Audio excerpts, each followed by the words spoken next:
নমস্কার বন্ধু, পিয়ালি কিচেন অ্যাপে তোমাদের সকলকে স্বাগত। আজকের রেসিপি এগ তড়কা।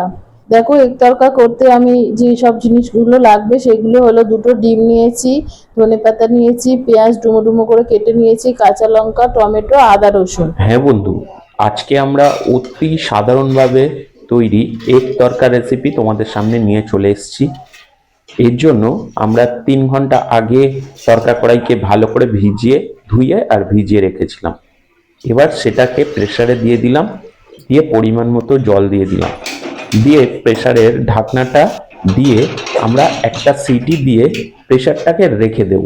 যখন ঢাকনাটা আপনি হতে খুলে যাবে তখন আমরা নামিয়ে নেব বা প্রেসারের ঢাকনাটা খুলে নেব। এই সময়ে বন্ধুরা আমরা আমাদের আজকের রেসিপি তড়কা রুটি, এর জন্য আমরা ভালো করে আঠা মেখে নিলাম, নিয়ে আমরা গোল গোল করে রুটি বেলে নিচ্ছি। বন্ধুরা, রুটি যে কি করে খুব নরম হয় এবং অনেকক্ষণ নরম থাকে তার জন্য বন্ধুরা আমরা একটা রেসিপি নিয়ে চলে আসব, তোমরা দেখতে থাকো। বন্ধুরা দেখো, একে একে আমাদের সমস্ত রুটিগুলোই ভাজা হয়ে গেছে। আমরা হালকা করে আগে ভেজে নেওয়ার পরে এগুলোকে সেকে নিলে পুরো ফুলে একদম বড় বড় পুরোপুরি ফুলে ওঠে। তাতে বন্ধুরা রুটিটা খুব নরম হয়। এর জন্য আমরা সমস্ত রুটিগুলো আগে এক পিঠ করে হালকা করে ভেজে নিলাম।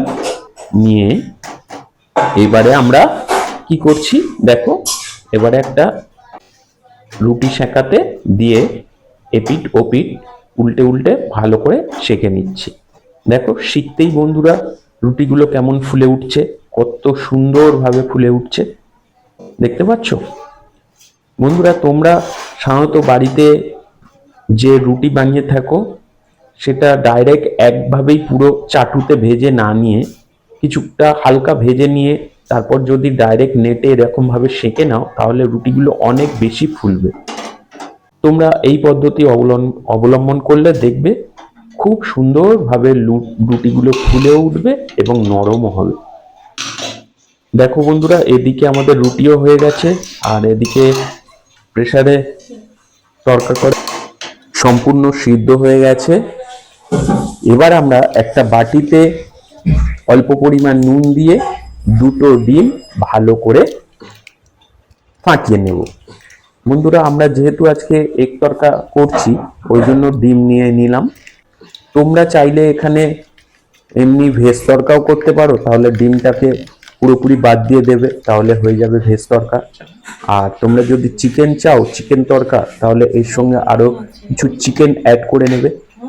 এবার আমরা বন্ধুরা আগে থেকে কেটে রাখা পেঁয়াজ, আদা, রসুন একসঙ্গে দিয়ে ভালো করে পেস্ট বানিয়ে নিলাম।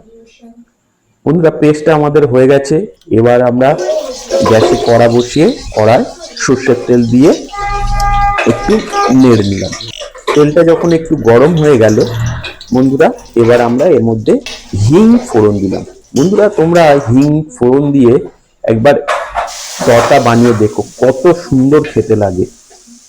এবার আমরা আগে থেকে যে পেস্টটা বানিয়েছিলাম সেই পেস্টটা এর মধ্যে দিয়ে দিচ্ছি। তার মধ্যে রয়েছে আদা, রসুন আর সঙ্গে আছে তোমাদের পেস্টের মধ্যে এই দুটোই ছিল, আর পেঁয়াজ ছিল।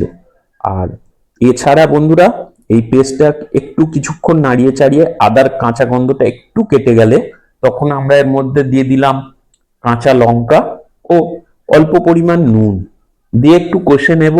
কষার পরে বন্ধুরা আমরা এর মধ্যে দিয়ে দিলাম আগে থেকে কেটে রাখা যে টমেটোর টুকরোগুলো ছিল সেগুলোও দিয়ে দিচ্ছি, দিয়ে ফের ভালো করে কষে নিলাম। ভালো করে কষে নিয়ে বন্ধুরা এর মধ্যে আমরা তড়কা মশলা দিয়ে আবার কষে নিলাম। তড়কা মশলা দিয়ে কষা হয়ে গেলে বন্ধুরা মশলাটা পুরোপুরি কষা হয়ে গেছে। এবার আমরা আগে থেকে সিদ্ধ করে রাখা যে তড়কা কড়াইগুলো ছিল সেগুলো এর মধ্যে দিয়ে ভালো করে কষে নিচ্ছি। এই মিনিট 2-3 আমরা দিয়ে অল্প অল্প করে দিচ্ছি আর একটু করে নাড়িয়ে নিচ্ছি ভালোভাবে। সমস্ত মশলাটা তড়কা কড়াইয়ের সঙ্গে যখন পুরোপুরি মিশে গেল তখন বন্ধুরা আমরা কি করলাম, এর মধ্যে কতটা পরিমাণ জল লাগবে সেই বুঝে তোমরা জলটা দিয়ে দিও। তোমরা যদি বেশি ঝোল খেতে না চাও তাহলে অল্প পরিমাণে দিও। আর তরকা কড়াই সাধারণত ঝোল বেশি কেউ রাখে না, তাই তোমরা পরিমাণে জলটা খুব কম দিও। আমরা খুবই কম পরিমাণে দিয়েছিলাম। এবার বন্ধুরা দেখো, আমরা ডিমের ভুজিয়াটা আলাদা করে করে নিচ্ছি। এর জন্য কড়াই তেল দিয়ে ওই ডিম ফাটাটা দিয়ে ভালো করে একদম ভুজিয়া করে নিলাম। বন্ধুরা আমরা এটা সর্ষের তেলে করলাম, তোমরা চাইলে এটা সাদা তেলেও করতে পারো। দেখো বন্ধুরা, আমাদের ভুজিয়াগুলো একদম সম্পূর্ণ তৈরি হয়ে গেছে।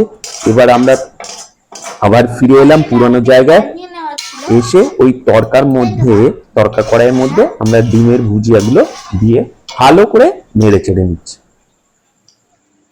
ভালো করে নেড়ে চেড়ে নিলাম বন্ধুরা, দেখো যাতে ভুজিয়াটা পুরোপুরি এর সঙ্গে মিশে যায়। বন্ধুরা আমাদের এই রেসিপি তোমাদের কেমন লাগছে জানাতে ভুলো না কিন্তু। আর যদি ভালো লাগে তাহলে অবশ্যই অবশ্যই আমাদের চ্যানেলটিকে সাবস্ক্রাইব করে দিও, আর সঙ্গে থেকো, পাশে থেকো।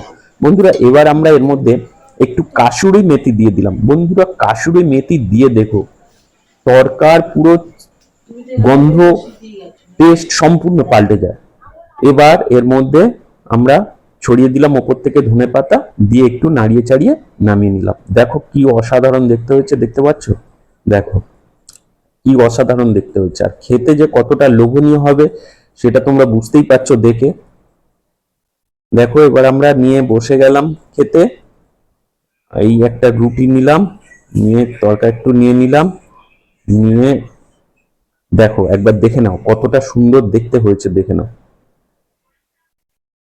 দেখো দেখতে পাচ্ছ কতটা সুন্দর দেখতে হয়েছে, দেখো কতটা সুন্দর, কতটা সুন্দর দেখতে হয়েছে, দেখেছো? এবার আমরা একগাল খেয়ে নিচ্ছি।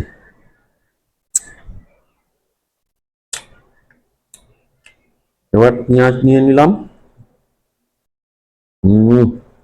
কথা হবে না বন্ধু, কথা হবে না কোনো। অসাধারণ, অসাধারণ। তোমরাও বাড়িতে খেয়ে জানিয়ে বলো আমাদের কেমন লাগলো তোমাদের এই রেসিপিটা। যদি ভালো লাগে তাহলে অবশ্যই অবশ্যই আমাদের চ্যানেলটিকে সাবস্ক্রাইব করে দিয়ে পাশে থেকো। আর বন্ধুরা এই ভিডিওটা যদি তোমাদের ভালো লাগে তাহলে আমাদের লাইক করে আমাদের পাশে থেকো। টাটা, গুড বাই বন্ধু, দেখা হচ্ছে অন্য কোনো ভিডিও।